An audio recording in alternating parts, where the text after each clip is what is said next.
그때 예수님께서 베드로와 야고보와 요한만 따로 데리고 높은 산에 오르셨다.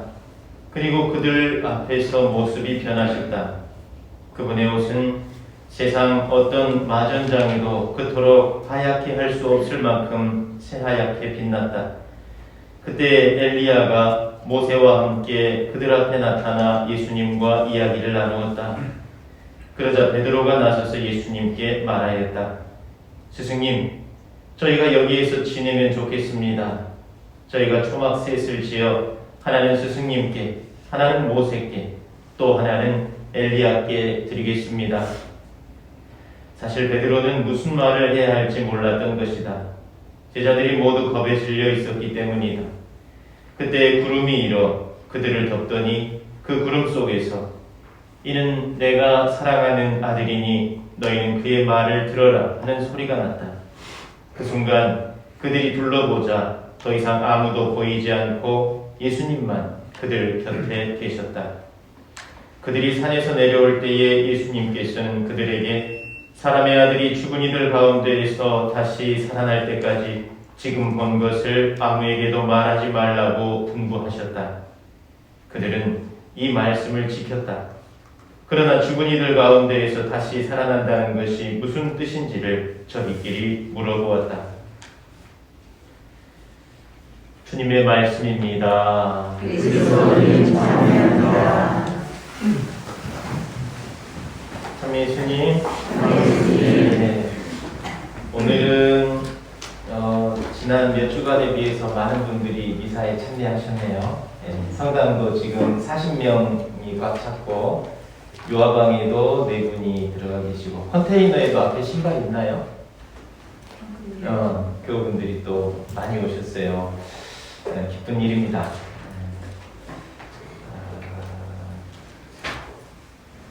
일단 강론을 합시다. 지난주 우리 함께 새겼던 복음 말씀이 광야에서 40일 동안 사탄에게 유혹을 받으셨다. 사순 일주일 시작하면서 예수님께서도 40일 동안 광야에서 단식을 하시고 하느님을 함께 체험하려고 노력하시고 났을 때 사탄이 예수님을 유혹한 대목에 대해서 함께 묵상을 했습니다. 그래서 제가 유혹에 대해서 정리를 했죠. 유혹이 뭐라 그랬어요? 하면 안 되는 일을 꼭 하고 싶은 거. 그렇죠. 하면 안 되는데 꼭 하고 싶은 거. 그때 당시 초등학교 5학년 아이가 내려준 정의예요. 유혹이 뭐냐 그랬더니 하면 안 되는데요. 꼭 하고 싶은 것이요. 너무도 정확한 표현이죠. 근데 우리도 살면서 그런 상황에 많이 접합니다. 하면 안 된다는 것은 우리가 어릴 때부터 다 배워가지고 알고 있고 또 깨닫고 있는데 자꾸 몸이 어디로 가죠. 그런 상황이 유혹의 상황인데 그 유혹을 이겨내는 방법에 대해서 이냐시오 성인이 군사작전처럼 정리한 것이 있었어요. 그래서 3가지 비유를 들었습니다. 첫 번째, 악한 영의 활동에 악한 영이 어떻게 움직이는가를 보면 악한 영으로부터 멀어지는 방법도 우리가 알 수 있다. 첫 번째 한번 읽어보실까요? 악한 영은 적군의 교활한 작전 장교와 같다. 우리 주변을 뺑뺑 돌면서 악한 영은 우리의 가장 강한 부분을 치고 들어올까요? 약한 부분을 치고 들어올까요? 약한 부분. 그래서 어떤 분들은 권력에 약하고 어떤 분들은 명예에 약하고 어떤 분들은 또 이성에 약하고 이런 우리 주변을 돌면서 악한 영은 우리를 다 꿰뚫어 보는 거죠. 약한 부분을 파고 들어온다. 꼭 커다란 부분이 아니더라도 나는 화를 잘 내. 욱하는 성질이 있어. 근데 뒤끝은 없어. 이런 사람들 있죠. 저는 뒤끝 없는 사람들 한 명도 못 봤어요. 욱하는 사람들이 자기 변명하려고 나는 뒤끝 없어. 아이고 다 뒤끝이 있더라. 그 다음에 다른 사람과 자꾸 비교하는 습관. 그러면서 자기를 더 초라하게 만드는 그런 거 있죠. 이것도 악한 영들의 유혹일 수 있어요. 비교하지 않고 또 다른 사람 험담하는 거 이런 것들 우리의 가장 약한 부분을 파고 악한 영들이 들어온다. 그래서 그것들 사순시기 동안 내 약한 부분을 한번 잘 점검하는 것이 필요하다. 두 번째, 악한 영은 연애 사기꾼과 같다. 악한 이 연애 사기꾼이 자주 하는 말이 있어요. 오빠 뭐 믿니? 하는 말. 그러면서 자꾸 이제 신부님들과 면담을 하거나 아니면 본인을 도와줄 수 있는 사람들과 대화를 해서 풀어나갈 수 있는 부분을 못 만나게 합니다. 그래서 성당에도 나가고 싶은 마음이 있는가 하면 또 자꾸 거기에 이제 못 나가게 하는 그런 마음들을 불러일으키는 것이 연애 사기꾼과 같다라는 것이고요. 세 번째 악한 영은 버릇없는 어린아이와 같다. 장난감 가게 앞에서 지가 좋아하는 물건 안 사주면 배 까고 누워갖고 땡깡 부리는, 그러면서 소리를 오래오래 지르면서 그걸 해주지 않으면 안 될 것처럼 우리 안에서 우리를 보채는 악한 영의 움직임이 있다. 하면 안 되는 줄 아는데 자꾸 요동을 쳐요, 우리 안에서. 그래서 이제 이런 마음들이 있을 때 이냐시오 성인은 우리 내면의 흐름을 잘 보면서 이건 악한 영의 흐름이다 하고 알아채기만 하면 훨씬 거기에서부터 빠져나오는데 유익하다라는 말씀하셨어요. 그래서 이제 우리가 이것을 듣고 한 주간 같이 묵상해 보자고 했던 것이, 내가 자주 걸려 넘어지는 유혹은 무엇인가? 사람마다 다 다르겠죠. 그래서 사순시기, 그러니까 이번 지난 한 주간뿐만 아니라 사순시기 동안 내내 내가 약한 것이 무엇인가, 자주 걸려 넘어지는 것이 무엇인가, 이걸 한번 잘 묵상을 해보셔야겠습니다. 오늘 강론은 아브라함의 믿음에 대해서 한번 이야기를 해볼 텐데요. 사실 이제 복음에서는 오늘 예수님의 거룩한 변모 사건 우리가 들었죠. 네, 예수님의 거룩한 변모 사건 우리가 다른 신부님들 강론 시간에 아마 많이 들었을 거예요, 계속해서. 그래서 오늘은 아브라함의 믿음에 아브라함의 믿음에 초점을 맞춰서 한번 같이 묵상을 해보겠습니다. 아브라함이 몇 살 때 아들을 낳았어요? 100세. 몇 세? 100세. 맞아요, 100세. 우리 지금 상식으로는 이해가 안 되는 내용이지만 성경 안에 그 당시에 100세에 늙음하게 아들을 낳았다. 지금 우리 가운데는 100세 되신 분들 없죠. 근데 지금 내 몸 상태에서도 불가능한 일들이 그때 당시에 일어났다는 이야기예요. 아브라함 아들의 이름이 뭡니까? 이삭. 이삭이 태어났어요. 그런데 이삭이 태어날 때에도 불가능한 일이었는데 네 자손을 통해서 이제 너에게 복을 주겠다라고 약속을 하셔놓고, 이제 이삭이 어느 정도 컸을 때 하느님께서 엉뚱한 이야기를 하셔. 갑자기 네 아들을 제물로 바쳐라, 번제물로 바쳐라 라고 그러는 거예요. 말도 안 되는 이야기죠. 근데 성경에는 어떻게 나오냐면, 그래서 아브라함이 사흘길을 걸어서 이삭을 데리고 번제물을 바치려 하자, 죽이려고 하자 천사가 나타나서 아브라함아 하고 멈추었다. 그래서 네가 나를 얼마나 사랑하는 줄 알았으니 너에게 복을 주겠다, 이런 이야기가 나와요. 근데 이렇게만 묵상을 하고 나면 성경이 굉장히 뭐 그런 사건이 있었는가 보다 하겠지만, 그리고 모르겠어요. 저는 아브라함이 이해가 안 됐어요. 그 표면적인 것만 읽고 나는. 여러분이 이해가 되세요? 여러분 자식을 하느님께 번제물로 바치라면 우리 가운데 누가 그런 일을 할 수 있겠어요? 저라도 말리겠어요. 우리 신자 가운데 누가 꿈속에서 하느님이 나타나셔 우리 아들 바치랍니다 그러면 내가 절대 못하게 말리죠. 성경에서 이야기하고자 하는 이 대목은 의미가 좀 다릅니다. 아브라함이 하느님을 만났어요. 그리고 가장 소중한 그 아들을 내어놓으라고 했을 때, 그 다음날 아침 일찍 일어나서 하인들을 거느리고 장작을 가지고 모리아산으로 3일 길을 갑니다. 근데 아마 행간의 의미를 읽어보면 아브라함은 그날 밤 잠을 못 이뤘을 것 같아요. 하나님의 뜻이니까 바로 가서 아들 잡아야지 하는 생각이 아니라 몇 번을 고민했을 것 같아요. 정말로 그런 일을 하나님께서 나에게 맡기셨을까? 이유가 뭘까? 하면서 뜬 눈으로 밤을 샜을 것 같아요. 그리고 아침에 날이 밝자 장작을 가지고 불을 하나 들고 아들을 데리고 갑니다. 사흘길을 걸어서 가고 저 앞에 모리아산이 보이자 하인들을 내려두고 아들과 함께 이삭과 함께 산에 오릅니다. 그럴 때 이삭이 물어봐요. 아브라함은 함께 걸어가지만 서로 아무 말도 못하고 가고 있는데 갑자기 이삭이 물어봐요. 아버지, 번제물로 바칠 장작도 있고 아버지가 불도 들고 가고 계시는데 거기에 바칠 제물은 어디에 있습니까? 조심스럽게 물어봐요. 아브라함은 눈물을 머금고 대답합니다. 하나님께서 마련하실 것이다. 그러고 나서 산에 올라가서 아들을 죽이려고 칼을 드는 순간 천사가 나타나서 아브라함아, 아브라함아, 멈춰란 이야기죠. 네 아들을 이제 그렇게까지 바치려고 하는 네 마음을 알았으니 이제 됐다. 내가 네 믿음을 알았다. 그러면서 이제 네 후손들을 저 하늘의 별처럼 바닷가의 모래알처럼 많아지게 번성하게 하겠다. 이제 그때 당시 성경 안에서 자녀를 번성하게 한다거나 장수하게 한다거나 이거는 큰 복을 상징하는 것이거든요. 그렇게 이제 축복을 빌어줍니다. 그러면서 그 옆에 보니까 순양 한 마리가 저 옆에 걸려있는 거, 풀숲에 걸려있는 것이 보여요. 그래서 그것을 대신 번제물로 바쳤다 그래요. 양 한 마리 보이죠.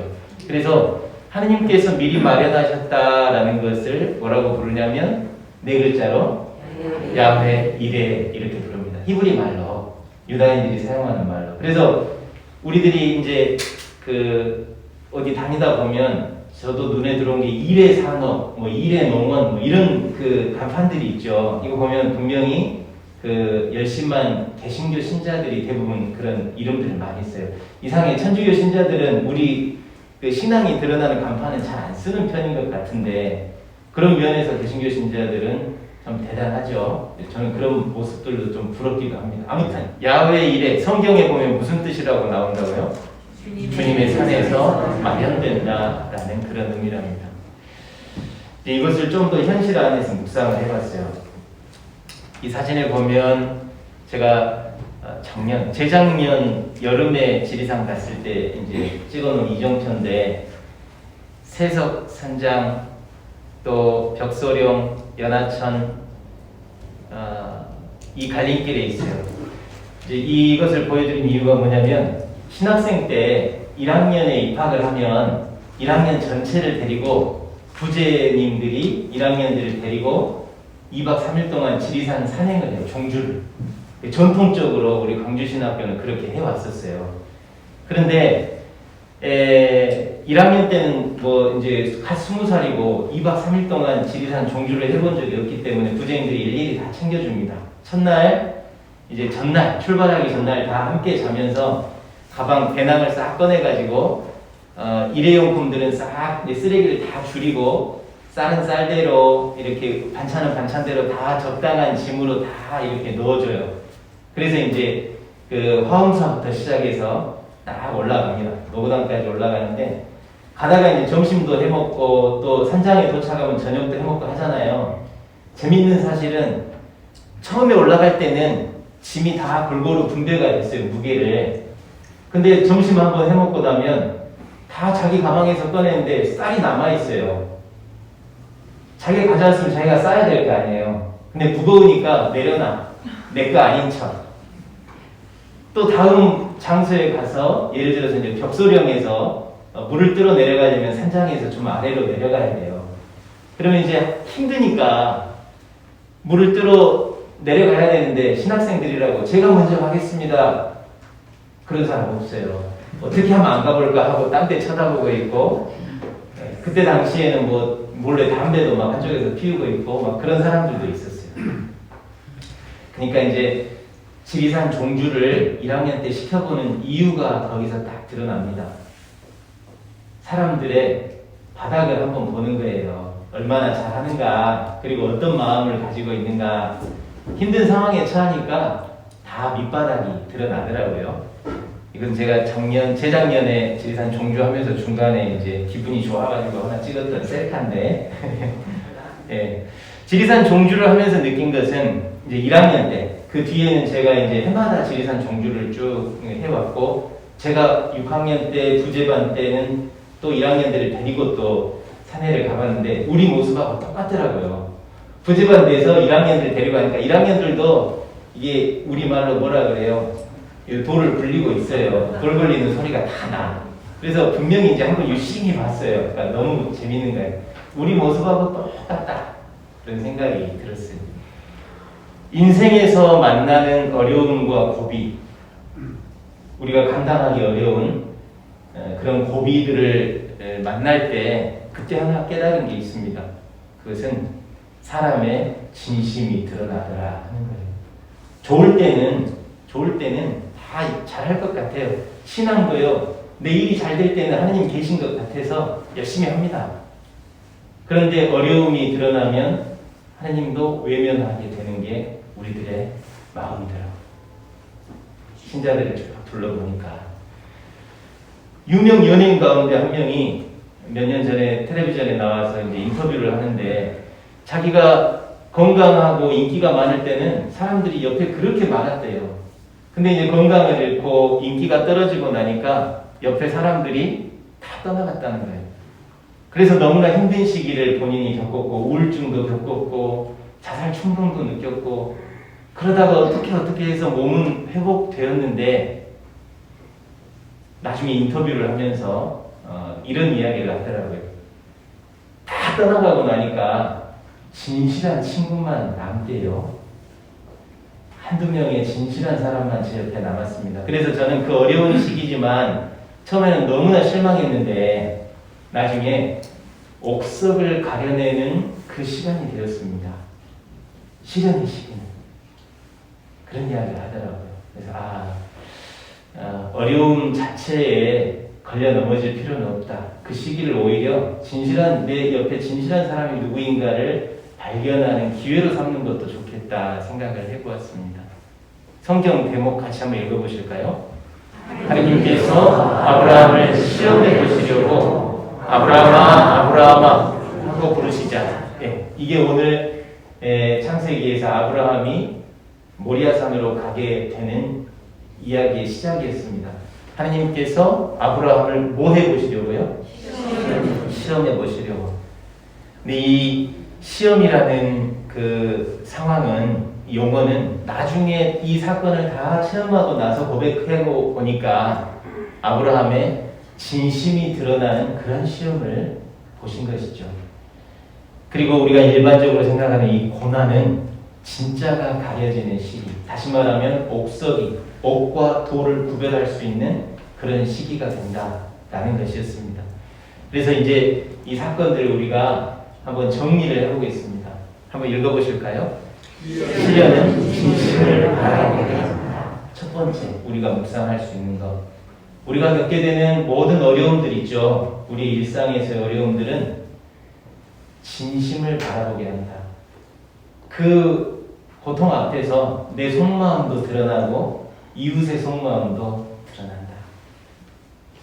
그래서 어려운 일들이 우리가 생기게 되면 그 고통 자체에 함몰되지 않고 이제 이것에서 무엇을 바라볼 것인가, 우리가 그것을 찾아야 한다는 것이죠.